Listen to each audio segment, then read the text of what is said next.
when you work with the land and you're in right relationship, or you just practice showing up and being in relationship with the earth, whether that is a local tree or a sacred site or whatever it is for you. Right. Just the practice of being in right relationship actually supports you in increasing your capacity to be able to receive love. What's happening in nature is a reflection of what's happening within. It can't be any other way. So even if people are in a really dark spot right now, there is a blossoming that's happening, and it's for your highest good.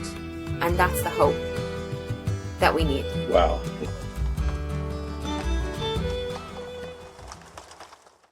Welcome, and happy May Day. Happy Bealtaine. It is the beginning of summer, officially. I'm Dan Gorbunow, and I'm joined today by Vicky Flanagan from Dublin, Ireland, an energy channeler. And today we're having a conversation about this very powerful season and this turning of the calendar as we mark the end of winter and the beginning of summer. Here we are.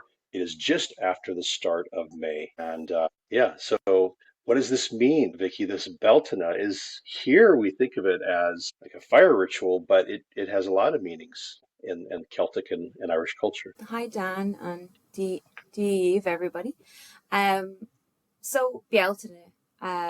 Bealtaine is a beautiful time. It's a time in the Celtic calendar that is part of what we would call the light half of the year. So the Celtic wheel is not like our Gregorian calendar. It's not linear, it's cyclical. So it really cycles through death and rebirth and moves with the natural rhythms and cycles of nature. So we have already transversed, we've navigated the dark side, we've moved through the winter months, and we moved through the spring equinox, and now we're at Bealtaine. So Bealtaine is really like the beginnings of summer. It's that promise of summer. It's a time where things, plants and flowers begin to bloom. And one of the metaphors for Bealtaine, or a way that we can see ourselves within the land reflected, is all those seeds of intentions and prayers and dreams that we literally dreamed up over rest and dream time of winter, planted in spring. And Bealtaine invites us with this new energy in order to have all of those seeds of intention and dreams to start to bloom. So it's a time of real sacred union, divine union between the feminine and the masculine. It's more energy as light comes back, vitality, passion, abundance, even sexuality, fertility. So it's a very rich time, and it's a fun time. Yeah. Bealtaine is one of the major fire festivals that's continued to be celebrated. So it's an ancient festival. And thousands of years ago, people that were in Ireland would have celebrated these fire festivals. And on Bealtaine, the High King at the time would light a huge, great big bonfire on the hill of Ishnach. And really it was this ritual of cleansing, welcoming the light back in. Once the great fire was lit, then all the towns and even other counties surrounding the hill of Ishnach would light their fires. We can imagine maybe thousands of years ago, the darkness that would have been at nighttime. And then imagining this big, great bonfire, gathering of communities and people and even animals. So there was rituals of driving their cattle or even jumping through two fires themselves as a way to cleanse themselves, welcoming that kind of abundance for the year to come. It's also at the time where the veil is at its thinnest. So if you look at the Celtic wheel, and directly opposite Bealtaine is the fire festival of Samhain. And Samhain is also a time when the veil is at its thinnest. So it represents the liminal space. So it's a time where we may feel very close to our ancestors, people who've passed on, even the fae, the fairy folk. So it's very common for Irish people, particularly, in ancient times, to leave offerings for the fairy, making sure that they look after the fairy so that no, harm would come to you. You want to welcome blessings. That was really important as well. So, there's certain lore that shares about people pouring milk on the threshold of their homes for protection, decorating their homes, the thresholds with flowers, that have blossomed. So lots of different traditions and rituals. And one that's important for me that I try to practice every year is reconnecting with Hawthorn. Hawthorn being the Mayflower, one of the native trees in Ireland, also known as the free tree. Hawthorn um, is still like prevalent around Ireland. So today you'll Yeah. see like so much hawthorn blooming in May. Mm, So hawthorn is known as the heart herb and its heart healing properties. So it has heart healing properties that support us on a medicinal purposes, physical body health, and also in a metaphysical way. So we can receive mm, heart healing from hawthorn. The berries, they fruit in at Samhain, and then the blossoms, they come in May. So it's oh, very quick, you can miss the blossoms if you're not paying attention. And apparently, again, hundreds and even thousands of years ago, couples of all ages would, on May Day or around Bealtaine, would go to hawthorns and they would make love under hawthorn trees.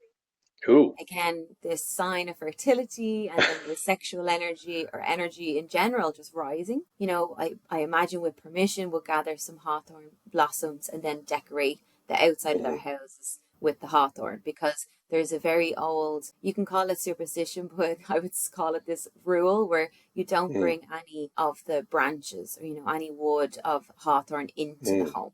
It's considered Yeah. bad luck.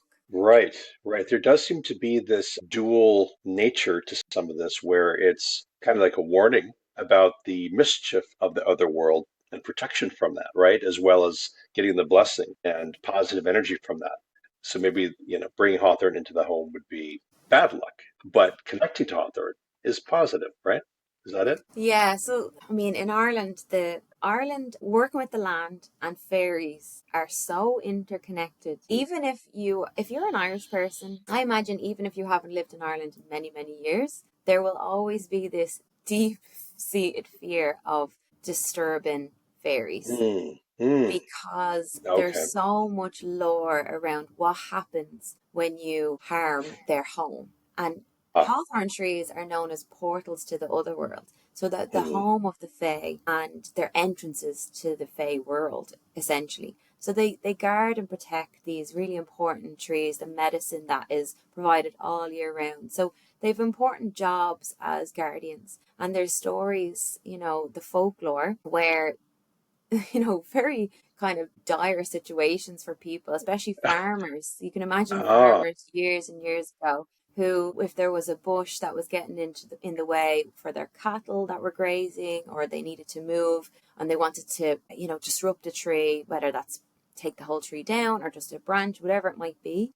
hmm. And then there's these stories of things like this happening, and then all of a sudden, this farmer, his wife dies, his family dies, all his Oh, cattle wow. die. So Interesting. there's lots of stories, and there's a story which I really like where there's like, if you look up, I think I told you this before, but it's the National Folklore Collection, and it's digitized, Hmm. and it's on a website called jucus.ie, Oh, and it is has loads and loads of these accounts. We are typically an oral tradition of storytellers. So it wasn't hmm, until the monks came, the pre-Christian monks came to Ireland, they started to write down a lot of our mythology. But hmm. folklore, that's something that's just passed down orally. So even my great grandmother would have stories of fairies where she encountered Oh, fairies, and really cool stories. That was kind of dying out. So what one of the mm, universities of Dublin did was actually initiate this project where they had all the children in primary schools go home, speak to the grandmother, the great oh, grandmother, and ask them these stories. And they would write mm, down the stories, and then all of these stories are literally pictured and transcribed onto this website where you can oh, kind of wow. access all of them. And I really would recommend it because it will give you a picture. If you type into jucus.ie, Hawthorn, fairies, all of these stories will come Okay. up where people were coming home drunk from the pub and we're walking by a fairy fort or a ring fort, and we're Hmm. dragged under to the other world, and we're dancing with the fairies for 3 days and no one could find them, and Wow. then they were transported back. There's stories of an old woman, Wow. and she lived, probably almost in poverty, and she only ever had enough oats or grain to sustain herself, but she would always put out a bowl for the fairies Mm, and have a little bit herself. And then hmm. one day she realized she only had enough for herself. She didn't have enough for the fairies. So she decided to leave her bowl to the fairies. And the Mm, next morning she came down and all of her presses, her cabinets were filled with new grain and food for her. So There's stories Uh, if you look after the fairies, they'll look after you as well. And if you harm them, and this, mm, obviously, I'm an energy worker, energy healer, and I do think that like curses can mm, actually move through generations. So, interesting. actually, one more thing I'll say about this, Yeah. you know, I grew up hearing my great grandmother tell some stories of fairies, and my mom loves fairies, but the fairies that you think of in storybooks, fairies that hang out beside flowers and that are mischievous but loving. Even though I didn't really know much when I came back to Ireland like 4 years ago about this culture or the lore of fairies, I started to learn it. I was still had that inner fear, healthy fear, I'd say, of messing Mm, or disturbing the hawthorn tree. And what's interesting is there is a road that's trying to be built somewhere in Ireland, and there's a hawthorn tree that is going to be where they need to make the road basically. And no construction company in Ireland will remove that hawthorn tree. So they are trying to figure out a way now wow. to build the road around the tree because no Wow. one will touch it. So this is Wow. people who probably wouldn't consider themselves spiritual. They probably wouldn't consider Right. themselves even a believer of fairies. Right. Well, the guardians are so important, and I think that's a big part of the earth-based spirituality or connecting to Mm, the land and sacred sites, and even mm, Hawthorn and other, nature beings. They're ever loving and ever giving. The land will give, mm, give, give, give, give, and it's the mm, role of the guardians to protect that energy. So mm, that's why this I called it fear, but also it's a reminder to have respect, work within mm. permission Yep. and reciprocity. So it's a big, big, Mm, big mm, part of this. And it helps us to stay balanced and in harmony because it makes us stop and think what we're about to do. Are we about to take? Are we about to cause harm? And is it worth it? mm, Because mm. even if we don't have a curse on us or we don't have immediate death or something like really Right. Extreme. dire happen, Yeah. there are unseen consequences or Mm, karmic effects to every single choice and decision we make. And I think the mm, mm, reminder, the mm. fairies or the lore, just helps us. It's more visceral, I suppose, Yeah. but it's a reminder that every choice we make has a consequence. Interesting. When you say guardians, are you specifically talking about the Fae, the wee folk, or is there something else in there that's part of that? So, as far as I see it, guardians can be any being that are protecting, that live beside or are Hmm. protecting a sacred space, which is, let's be honest, all nature. But, Hmm. as far as I know it, like the unseen beings, Hmm. whether that's spiritual beings that have a specific, like, people have spirit guides, Hmm. so a particular hawthorn may have particular spiritual guardians. There's also, I've helped sacred sites bring in new guardians depending on what their energies are, their purpose are, their healing properties are.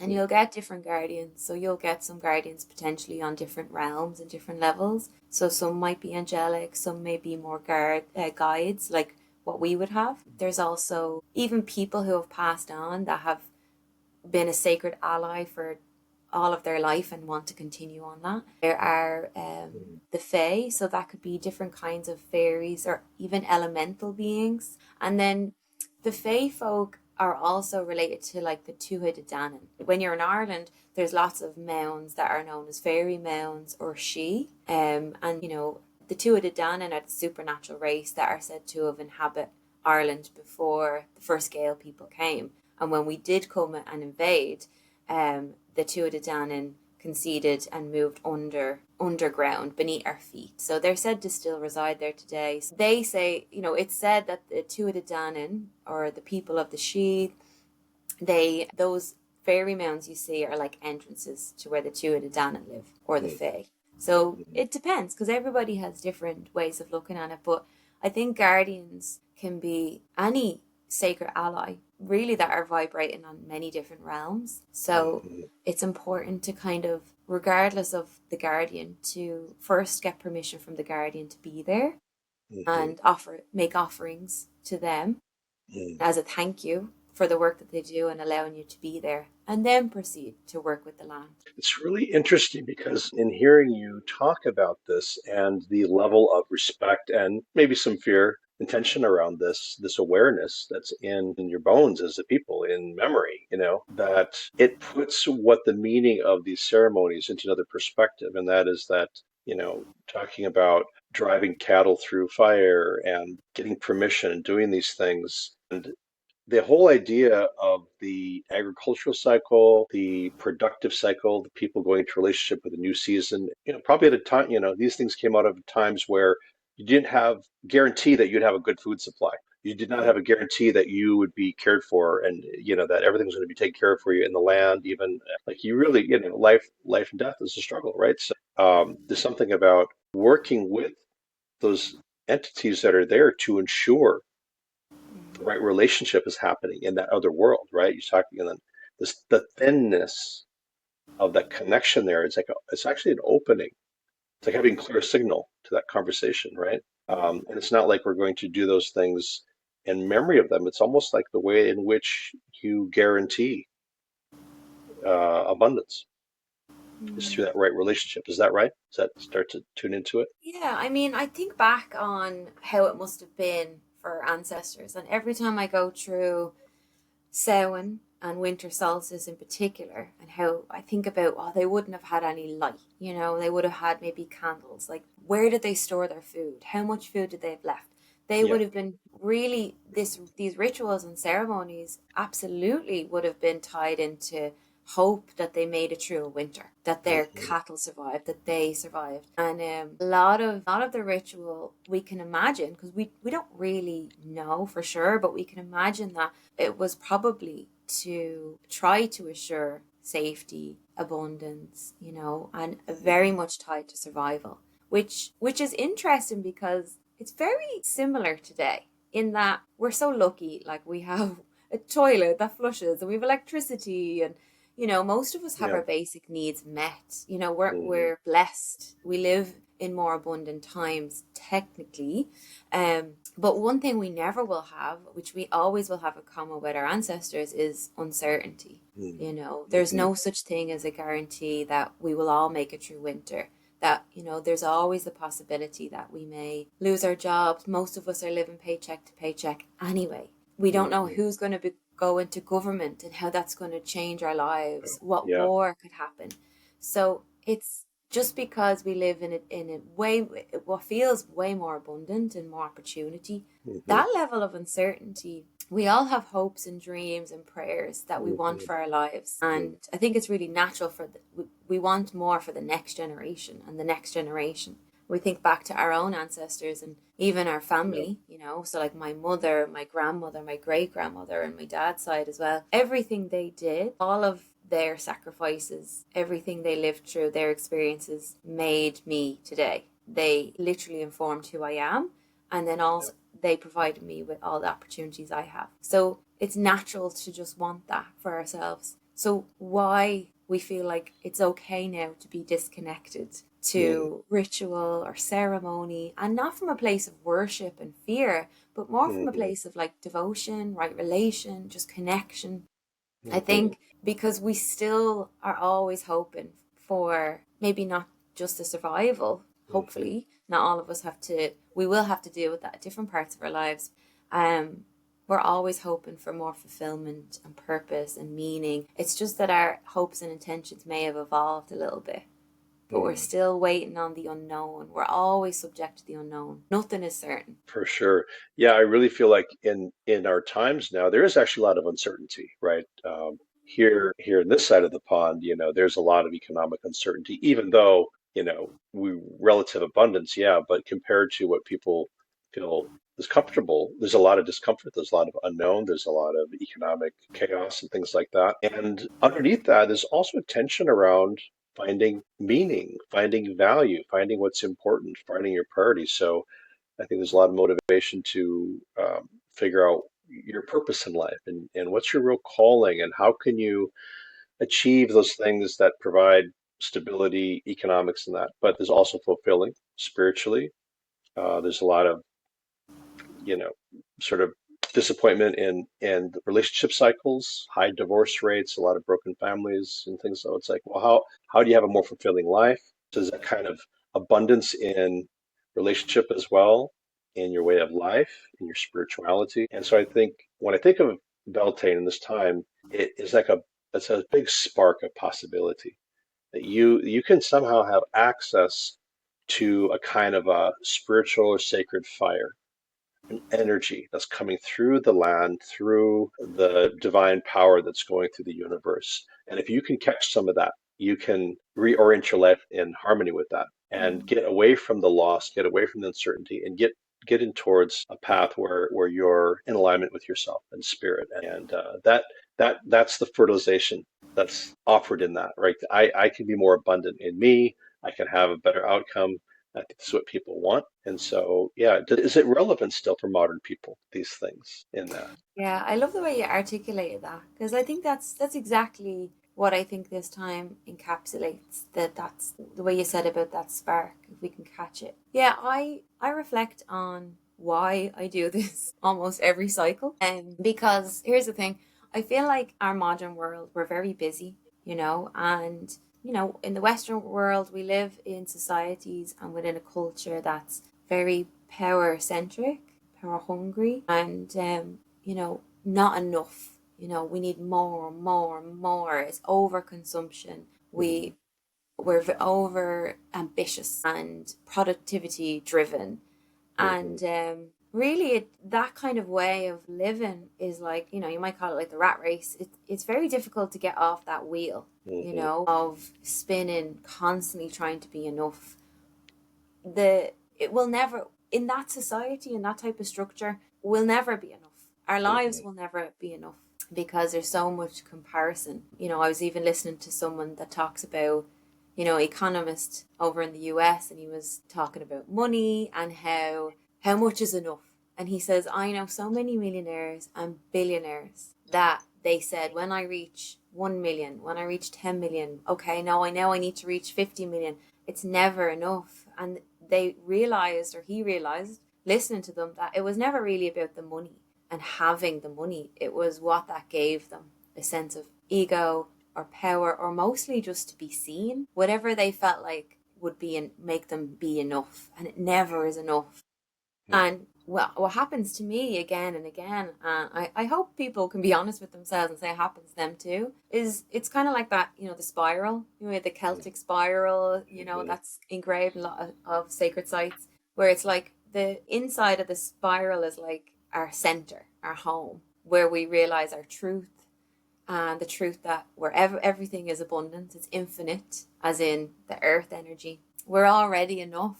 We're already home. We have everything we need, and there's nothing we need to do in order to have that sense of peace and Mhm. acceptance and compassion and love. And what happens to me all the time is I kind of spiral all the way out, and then I get to the edge of the spiral where I'm Yeah. at the cusp of, I need to buy this thing, I need to look this certain way, I need to, and then I catch myself, Mhm. and thanks to this kind of work, and that Mhm. can be, connecting to ancient texts, ancient wisdom of the Celtic tradition.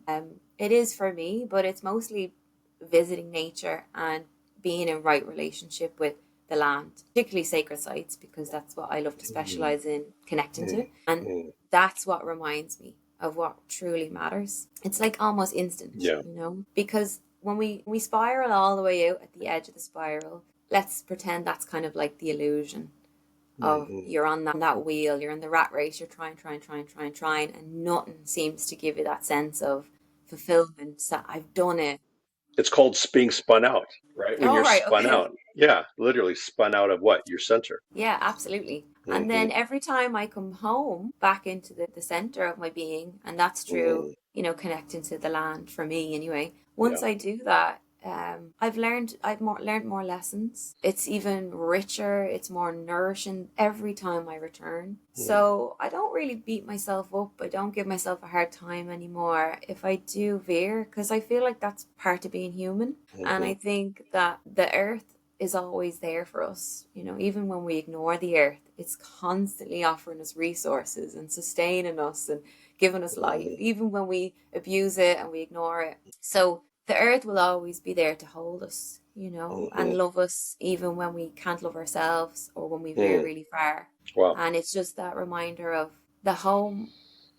that we've been searching for, like when we're spun out. We're Mm-hmm. searching for that, and it's right beneath our feet every single time. Mm-hmm. But every time we come home, we have these new lessons that we've learned. And every time I do, I start to kind of, my grip on that type of societal pressure and Mm-hmm. need to have just starts to kind of loosen.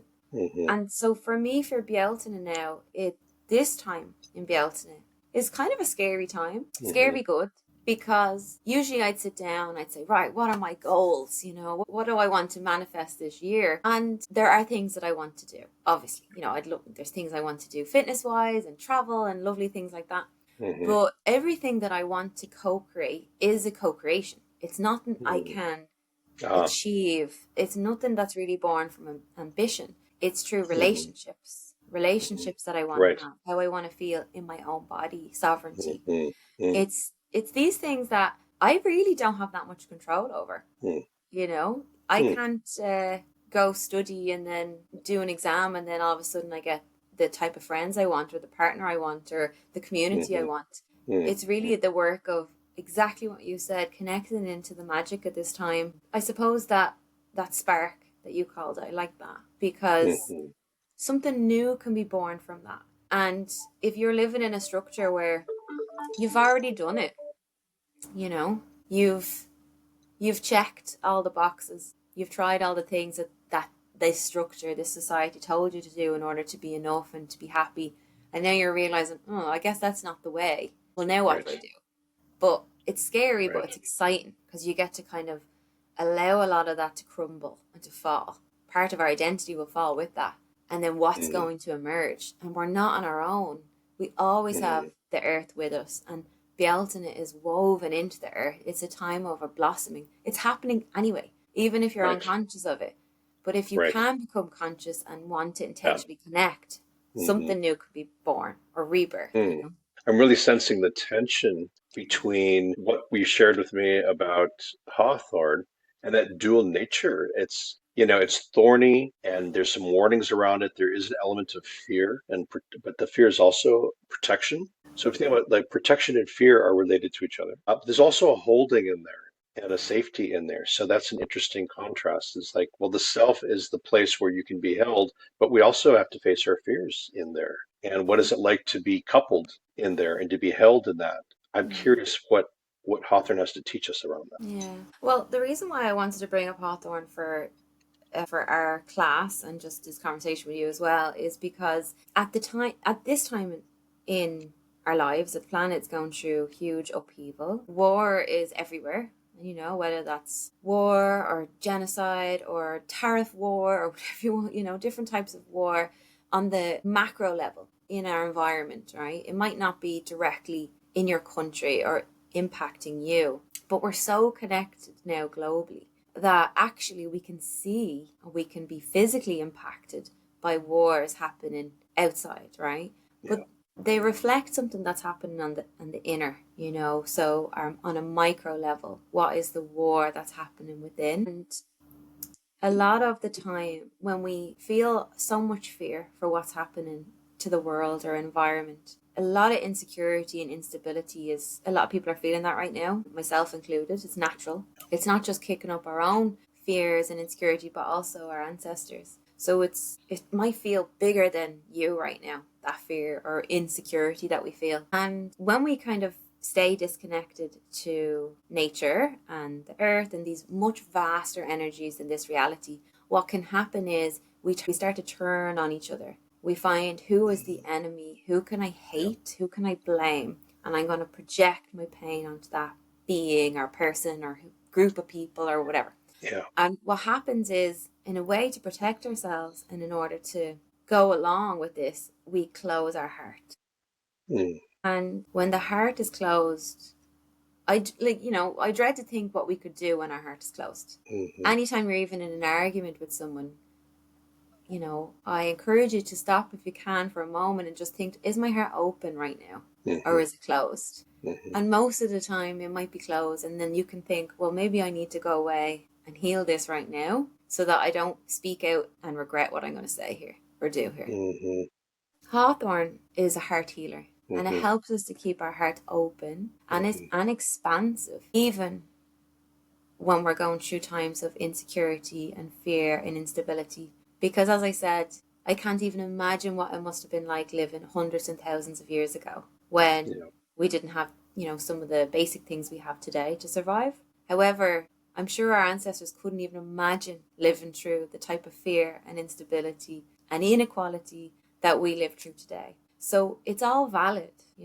Hawthorn is a beautiful representation of masculine and feminine energies. So the heart medicine. So the tree itself, hawthorn, the essence of hawthorn is the heart healer, as well as it has the physical properties, and the berries and even the leaves and the bark or whatever. So we can imagine that that's the medicine. For us, that would be like our heart center. Imagine where your Mhm. essence is, our essence of who we are, the most authentic versions of ourselves that are kind of, you can even say it like vibrating on the highest realm. Our essence probably lives maybe within our heart center. Like some people might Mhm. say, no, mine's somewhere else, but wherever you feel, most people feel it's their heart, right? Mhm. And it has its own, we have our own divine intelligence that our essence knows. It holds the bigger picture that can lift us out of the density of the ground floor fears, just Mhm. what we can see in front of us that Mhm. keeps us stuck. Mhm. So that heart medicine that we have, like we don't understand the power that that has. It has its own intelligence, desires, Yes. dreams that go way beyond our culture and society. And then Hawthorn, the masculine side of Hawthorn might be the way it's able to protect itself. So I kind of call Hawthorn has innate boundaries. So it doesn't have fences built around it or like people guarding it with swords, or it has its own thorny branches and thorns, and they are very sharp. You have to be very careful when you're going near a hawthorn Yeah. tree. So there's also, when you look at a lot of hawthorn trees, there's usually wild flowers or nettles and long Mhm. grasses that surround the tree. And it's literally like the land is rising up to protect hawthorn. And Mhm. for me, anyway, it shows it's like this picture of you can have your heart open and expansive, and you can activate the innate boundaries that you have within. You don't have to put up walls and guarding, because a lot of the Yeah. time, most of us put up. We may have been wounded and had painful traumas when we were kids, and because of that, we may have put up these walls, barriers around our heart to keep ourselves safe and protected. And then as we go through life as adults, we realize that those walls and the guarding that we put up Mhm. don't really serve us, because the very thing that we want, and let's say for Mhm. example it's love reciprocated, the very thing we want, we almost self sabotage, or we keep ourselves from receiving. So Wow. Hawthorne invites us to kind of dissolve those walls, dissolve that Yes. garden, heal the heart, and then activate our own, what would you call it, like inner wisdom when it comes Mhm. to setting boundaries. Because we can be really rigid, and then we can also be way too lax with our boundaries. So it's like, Right. okay, well, what would my inner wisdom do to keep me safe here? So I can be in mutually beneficial, respectful relationships that are authentic. How Mhm. can I do that? How can I actually open to intimacy and love, all while feeling protected? Wow, wow, wow. I'm really seeing a clear connection now, which I didn't realize before, is like this time of year has this, like I said, this very powerful opening quality to it. And it's like you want to get through this gate, this fire gate, this new life, this summer energy with a full heartedness, because that's the way by which you're going to realize things. Like you're not going to get to the grain. You're not going to get to the harvest. You're not going to get to the fulfillment of your cycle if you can't open this gate up.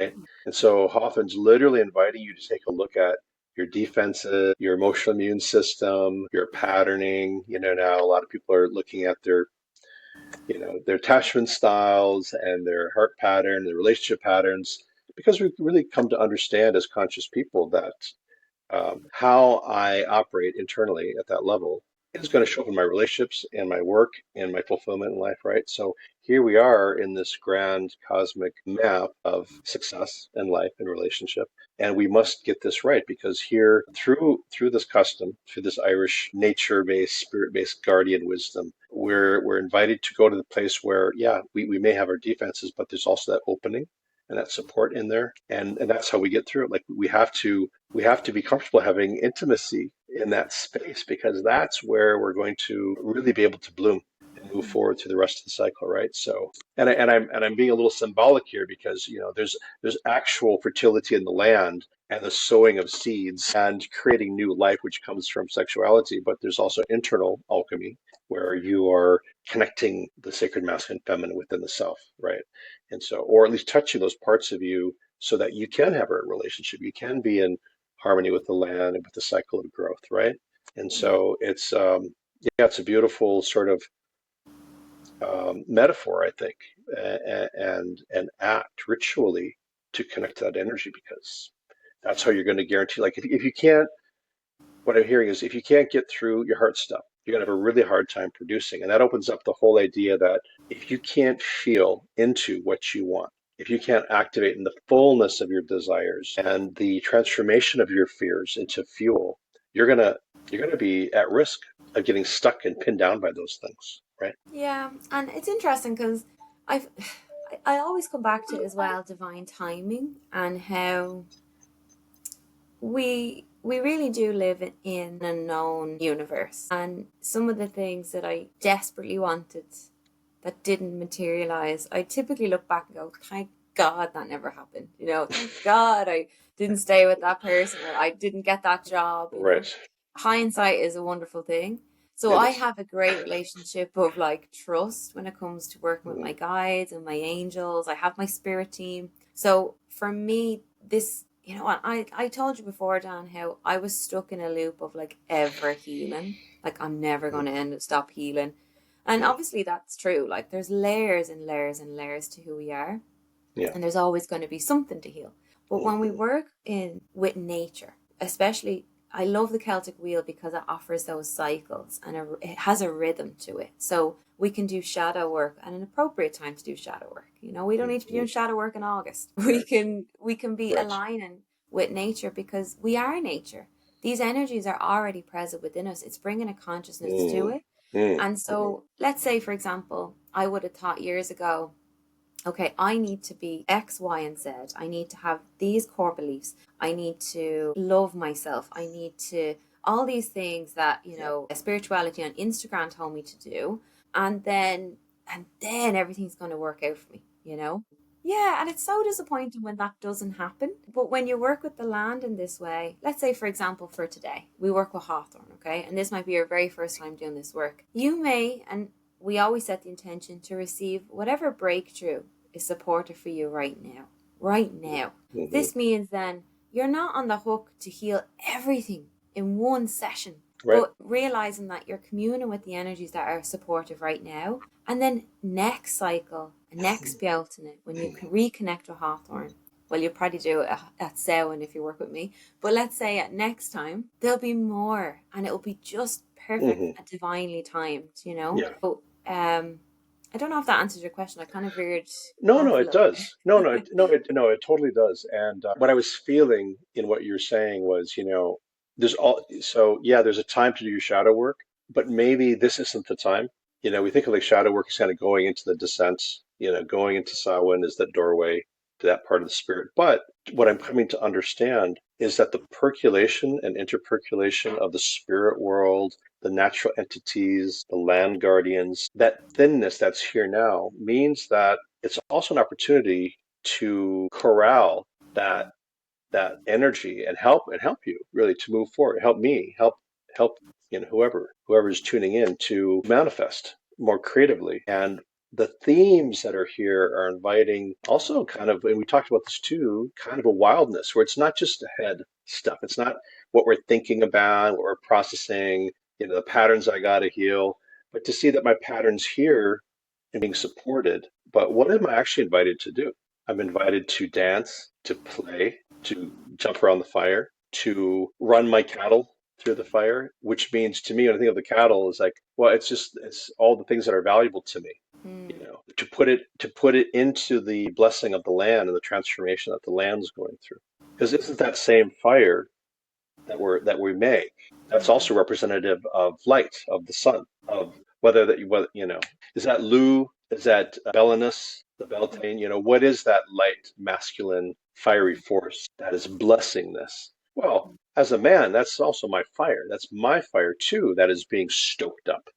And as a woman, you have fire too. Like we all have fire and water. So that part wants to wake up and play and live fully and not just be bottled up in worry and fear. So there's that kind of a cosmic drama that's happening between, and this theme that I've heard for a while is like you light that fire belting to chase away the hag of winter, the Kaliak, so that okay, we're done with that cycle now. Winter's officially over as of now, and that's the old stuff. That's the old pattern. That's the fear. That's contraction. No, I'm going to go into expansion now. And like, that's pretty phallic. I'm going to literally expand, like my sexuality, my creativity is I have permission there. And I need to make sure that I'm not holding back, not staying contracted, right? Is what I think symbolically that kind of drama means. And I don't want to miss that because I might not get to where I want to go. Yeah, yeah, that's beautiful. And I think how I'm trying to think about Bealtaine now for, on a personal level and what I want to align with or take aligned action as the summer comes through is how do I even get really real on those intentions? And, when you're talking about the two fires and the cattle that were being driven through the two fires, imagine what you couldn't live without, like the way our ancestors couldn't live without those cattle. What would go through Mm, that fire with you? And hmm I think for me now, it feels very, very simple, which is scary because it just comes down to mostly relationships, mm, and really remembering what's important. That, obviously I love money, don't get me wrong, but a lot of the time money can't necessarily buy. There's no easy way to just receive these things. But I yeah. do believe that we can, like I told you before, that I'm more of a dark half of the year type of gal. Love the hmm hag. She's my hmm favorite. And I'm really comfortable with those energies, as hard as they are. So I don't know what that says about me, to be honest with you. But I'm really starting to. This is my first cycle of the light half of the year where I'm opening and embracing these energies more and more. mm And it can be quite confronting because, as you said, maybe it's not the time to do shadow work, but then it's a thin time of year as well, and there's hmm opportunities. And I think with the masculine and the light energy is shining a light, that consciousness on what was in the shadow. Right. So, what's coming up for me at this time of year is naturally it's starting to come up where what are those true intentions of the heart, the ones that hmm you're almost so Yeah. vulnerable to even admit to yourself because Yeah. they're so Yes. precious. And then the fear of it not happening. hmm And the interesting thing is, we don't really know what the future holds. And we can write a checklist of the things that we'd like to achieve and accomplish. But ultimately, every time I go to the land, even in meditation, my number one intention now is please help me to enjoy my life as it is now. mm Because even Well. if all my dreams come true in 5 years, 10 years, 20 years, and I hmm hate it, or I was unhappy, or I gave out about my life now, what was the hmm point? Yeah. And this work, it's not all love and light because hmm it's a mix of dark and light. So it welcomes hmm all of you in, all of the tough, difficult emotions that we carry, the trauma we carry. It's all welcome. Yes. And that's how we can receive that healing. mm We don't just come here to be the best versions of ourselves and do our yoga and drink our juice and then we're good enough to be in these spaces. Actually, mm this work helps us to be human, and mm all we really want, mm most of us, is just to enjoy our life, be present, Right. To be loved, for to every be part of you, loved, your yeah, light, and feel your loved. shadow, your defenses, your brilliance, it's all lovable. And you bring that with you. Yeah, to be loved and to receive love, or like to be able to receive love. hmm So much of us want love, and it's everywhere, and we can't see it, and we can't feel it, and we can't accept hmm it. So when you work with the land and you're in right relationship, or you just practice showing up and being in relationship with the earth, whether that is a local tree or a sacred site or whatever it is for you, Right. Right. just the practice of being in right relationship hmm actually supports you in increasing your capacity to be able to receive love. mm Wow. That is so good. Yeah. Nature's always that teacher, right? It's all right there. Just the way things bloom and blossom and that fertility that's just there. It's just waiting for you to receive and accept that, yeah, I'm a part of the same flow of life is also flowing in me. if it's not flowing in my life the way that I want it to, or imagine it to, or I have that pressure, it has to be a certain way. Well, that's just my own self getting in my way. And how do I use the ceremonial times and themes to get out of my own way and start aligning with myself so I can move in direction with what is actually already around me happening beautifully. You know what I mean? Like, so why do I struggle so much when life is clearly blossoming and just it's just happening, right? Yeah, and we are blossoming too. But Mm, it's so nice to be more to be aware of it and conscious of what's actually going on in our bodies and even mm, energy systems right now. yeah. That's what's happening. What's happening in nature is a reflection of what's happening within. Mm, It can't be any other way. So even if people are in a really dark spot right now, there is a blossoming that's happening. And it's for your highest good. And that's the mhm. hope that we need. Wow. Well, these are really excellent words. Good medicine from the land of Ire, from the Hawthorn, from the Bealtaine season. It's been really a lot of fun exploring this with you. Feels like we could just talk for hours. And we do, but I think for now it feels like we have gone into it and pulled out some nice nuggets. Thank you so much, Vicky, for joining me, inviting these themes into our discussion and honoring all those other invisible components that are participating with us, the energy of the land that's speaking through you, and from our own deeper self that's coming through. Thanks. Thank you so much. Thank you, Dan.